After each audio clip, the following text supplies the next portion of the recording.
सुबह के 9:30 बज रहे हैं। हम तीनों लोग तैयार हो करके और गाड़ी में बैठ चुके हैं। डोजी भाई हैं अपने साथ में, सोनम हम लोगों को बीच रास्ते में मिलेंगी।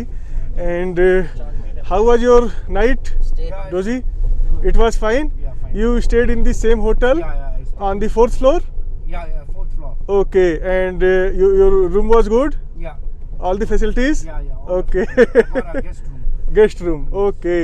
So there is a reserved space for every driver for. Yeah. Okay. So if Sonam wanted to stay, she can also stay here. If she wanted to stay, she can stay. Okay. It is free of cost. Yeah. आज थिम्पू में हम लोगों का दूसरा दिन है। यहाँ आज टेम्परेचर है 4 degree in the morning 9 o'clock और हम लोग निकल चुके हैं।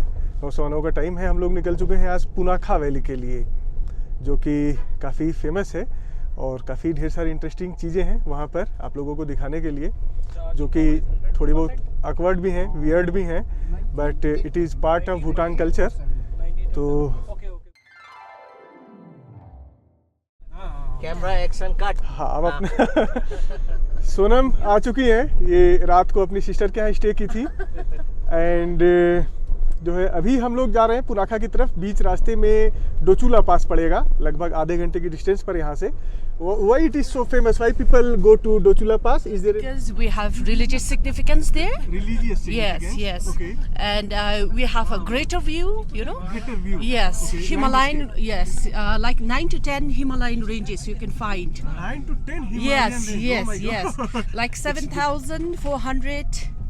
Yeah. Elevation? Yes. Okay. No. Dochula, it is 3,300 to 500. Okay. Yes, that's the elevation of Dochula Pass. Okay. But then the Himalayan ranges to the other side. Okay. Yes, it's very much scenic. Very much. so. Yes, Okay. and you will have a nice photo shots there. Photo You know. shots, okay. Yes. Nice videos. Yes. डोचुला पास के बारे में सोनम जी ने बताया कि ये यहाँ से eastern part of Bhutan में आप इंटर कर सकते हैं। That's why it is. वहाँ से जो हिमालयन रेंज है वहाँ से बहुत ही खूबसूरत व्यू आता है, इसलिए ये वर्ल्ड वाइड काफ़ी फेमस है डोचुला पास। इवन अभी डोजी भाई से बातचीत के दौरान 2 चीज़ें पता चली हैं। एक तो जो है कि स्लॉटर को लेकर के है, और कल हम लोग गए थे। कल हम लोगों ने मीट शॉप विजिट किया। मीट शॉप में हम लोगों ने पोर्क का मीट देखा, हम लोगों ने बीफ का मीट देखा, चिकन देखा, मछली देखी, एंड बकरा वहाँ पर नहीं था। तो अभी डोजी भाई से जो बात पता चली है कि यहाँ पर स्लॉटर नहीं कर सकते हैं, स्लॉटर करना अलाउड ही नहीं है। आप किसी भी पशु को मार नहीं सकते हैं। तो इनसे पूछा हमने कि आखिर ये सब मीट कहाँ से आता है फिर, क्योंकि वहाँ पर 4-5 शॉप्स थी। हम लोग थोड़ा सा और आगे गए, वहाँ पर और भी ढेर सारी शॉप्स थी।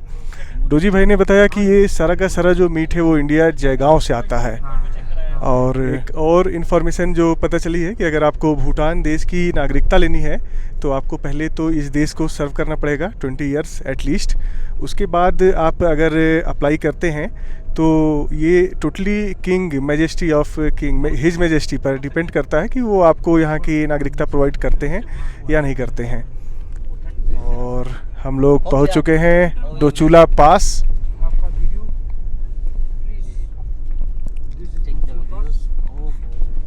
Again stupas. Please. 108 stupas. Okay. Ranges है ना, माउंटेन रेंजेस। हाँ, वहाँ पे ज्यादातर फॉग होता है। It is very beautiful. Today it is a bright sunny day. हम लोग पहुंच चुके हैं डोचुला पास। बहुत ही खूबसूरत नज़ारे यहाँ से देखने को मिल रहे हैं। स्नो कैप्ड पीक्स देखने को मिल रहे हैं माउंटेन्स के।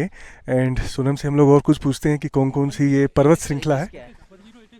This Himalayan ranges are Jimmy Wangchu. It's called Jimmy Wangchu Himalayan ranges. Like we can see 8 to 9 Himalayan mountains. 8 to 9 Like Himalayan yes. mountains. Okay. So you know, to the right, To the right. extreme. Yes. That's the highest mountain Okay. range. Like 7,400 to 500 meters Height, above. meters से Yeah, above. Okay. above the sea level. So if you want to know more about those mountains, Yes, sure. we have the Information center? yes. Okay, yes. they have brochure? No, kind of postcard. Okay, You know, post. Yes, Okay, yes, we fine. have there. यहाँ पर है Druk वागेल cafe, जहाँ पर एक information board है जहाँ पर सारी इन्फॉर्मेशन लिखी हुई है। तो हम लोग चलते हैं, पहले देखते हैं वो इन्फॉर्मेशन। जगह का नाम है जिग्मे सिंगे वांगचुक हिमालयन रेंज। हम लोग लेफ्ट मोस्ट पार्ट से शुरू करेंगे। थोड़ा सा जूम कर देता हूँ मैं। यहाँ पर कानबर्न 6494, गैंग जो हाईएस्ट पीक है वो है गैंगखार फुनसुम 7500। यहाँ पर ये एक कैफ़े है जहाँ से आप स्नैक्स वगैरह ले करके यहाँ बैठ करके एंजॉय कर सकते हैं। अभी हम लोग चलते हैं इस माउंटेन रेंज को देखेंगे। तो ये है वो माउंटेन रेंज जो अभी हम लोग इंफॉर्मेशन बोर्ड पर देख रहे थे। ये सबसे लेफ्ट मोस्ट पार्ट के पास में मैंने कैमरा फोकस किया हुआ। बहुत ही खूबसूरत है, कैमरे में उतनी अच्छी तरह से नहीं कैप्चर हो पाएगा कि अगर इन स्तूपास के ऊपर हम लोग चले, ऊपर से काफ़ी बेहतर व्यू देखने को मिलेगा। चलते हैं।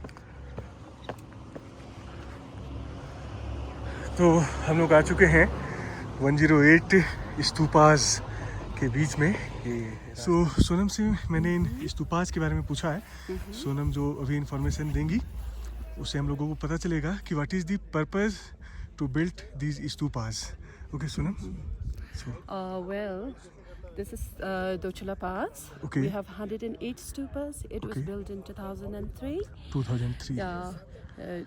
In 2003, we had some Indian insurgents Okay. who were residing by the southern parts of Bhutan. Okay. So they were having their camps there, Okay. you know, and then led by the king and then soldiers, armies of Bhutan. Okay. So we once asked them nicely to, you Yes. know, To go back. go back. Okay. But then, yeah, they didn't listen, so we Yeah. had to fight with them. Yes, yes, yes. Yeah, it was led by fourth king. Fourth king. Yes. Okay. And then we could send them back. Send Okay, them back, okay, send and then them we back. got the victory. We got the And victory. then, like during that time, we lost few soldiers. Okay. Few soldiers to commemorate Their sacrifice. Yes, sacrifice. Okay. In the loving memory of those lost soldiers. Okay. Yes, this was built. This This is the one was reason. good. Okay, fine, fine. Why 108 stupas? Yes, So yes. it's the Buddhist belief. Like, Yes. if you know, it is said that we have 108 defilements, like speech, mind, Yes, and then yes. the actions, everything. Okay. So to eradicate, to Yes. ward off this defilements. Okay, okay. So this is the 108. This 108 Buddhist belief, yes. Okay, okay. Even in fine, the malas, we do Yes, have the yes, 108 beats, right? Yes, yes, yes. So I've heard. Okay, okay. Yeah, fine, this fine, is fine. all. Thank you very much. And to the other side, Yes. I must say we are very much lucky because Yes, we have yes, a yes. clear blue sky. Okay, today. okay. Most of the time, this, you know, we. It is we have very the foggy. clouds and Okay. then foggy. You guys are lucky. I Yeah. must say that. यहाँ पर 108 stupas हैं total इस एक प्रांगण में। And इसको बहुत ही अच्छी तरह से एक्सप्लेन किया है हमारी गाइड ने, सोनम जी ने। एंड मैं नीचे था वहाँ सड़क पर, मैंने कहा था आप लोगों से ऊपर जाऊंगा, एक बार आप लोगों को फिर से दिखाऊंगा ये mountain range peak 360 degree view एक बार आप लोगों को दिखाऊंगा। एंड ये 108 स्तूपास का जो प्रांगण है, इसके बाद हम लोग देखेंगे ये लेफ्ट मोस्ट पार्ट है माउंटेन रेंज पीक्स की। एंड यहाँ पर एक पीक आप लोग को दिख रहा होगा, हालांकि ये हाईएस्ट पीक नहीं है बट देखने में आप लोगों को सबसे हाईएस्ट लगेगा। उसके बाद जो सबसे हाईएस्ट माउंटेन पीक है वो है 7500 की, वो राइट मोस्ट पार्ट में है। And I think this one is the highest. Heard that once an Indian guy put her legs on some stupas. He was, you know, basically climbing on the. on the stupas. Yes, yes, yes. Yeah, yeah. Before lockdown, वो guide compulsory नहीं था। अच्छा before lockdown का like Okay. Driver होने से हो जाता था। अच्छा ड्राइवर लेकिन विदाउट इन्फॉर्मेशन वो स्टूपा में चढ़ गया। और फोटो खिंचा रहा होगा, वो फोटो क्लिक करा के फोटो क्लिक करके ऐसे हां पूरा वायरल हो गया सर। Yes, yes. आप लोग देखा गाइड कंपलसरी, गाइड कंपलसरी क्योंकि आप लोगों के पास नॉलेज नहीं होगा ना, लेकिन गाइड तो कंपलसरी। गाइड आपका कंपलसरी कर दिया। ओके क्योंकि आप लोग को भी नॉलेज होना चाहिए ना। हाँ, हाँ, हाँ, हाँ। उसको नॉलेज नहीं है, वो जानबूझ के तो नहीं किया होगा। Yeah. जस्ट फोटो लेने के लिए वो चढ़ स्टूपा में गया चढ़ गया था। अच्छा अच्छा। इसलिए उसके बाद गाइड कंपलसरी। Guide compulsory. तो एक इंसिडेंट है, काफ़ी वायरल हुआ था। इन्हीं स्तूपास के ऊपर खड़े होकर के एक इंडियन गाइड ने फ़ोटोज़ वगैरह क्लिक कराई थी। भूटान में काफ़ी फेमस हो गया था। उसके बाद से गाइड कंपलसरी करा दिया गया है, ये डोजी भाई ने अभी बताया है। और sometimes Indian tourist civic sense की तो बात करना बेकार है, बट रिलीजियस प्लेसेस पर भी जाकर के ऐसी घटनाएं, ऐसे इंसिडेंट करते हैं, ऐसी हरकतें करते हैं जिसकी वजह से वर्ल्ड वाइड बदनामी होती है। तो मैं तो कहूँगा कि किसी भी रिलीजियस प्लेस पर आप जाते हैं तो जाने से पहले आप लोकल लोगों से पूरी जानकारी ले लीजिए। ये स्तूपास काफ़ी सेक्रेड माने जाते हैं, काफ़ी पवित्र माने जाते हैं, इनके ऊपर पैर रखना नहीं चाहिए। और इस चीज़ को सेम आप कंसीडर कर सकते हैं इंडिया में, अगर किसी रिलीजियस प्लेस पर कोई टूरिस्ट आकर के और अगर कुछ अपमान करता है तो हम लोगों को भी बुरा लगेगा, हम लोगों की भी भावनाएं आहत होगी। वैसे ही सेम टू सेम किसी भी कंट्री में आप जाते हैं किसी रिलीजियस प्लेस पर, तो वहाँ की जो लोकल मान्यताएं हैं उनका ध्यान रखिए, किसी की भावनाएं हर्ट ना हो, सेंटिमेंट्स हर्ट ना हो, इस बात का ख्याल रखिए, उसी हिसाब से बिहेव करिए ताकि वर्ल्ड वाइड अपना जो रेपुटेशन है, एक रेपो है, वो बिल्डअप हो सके।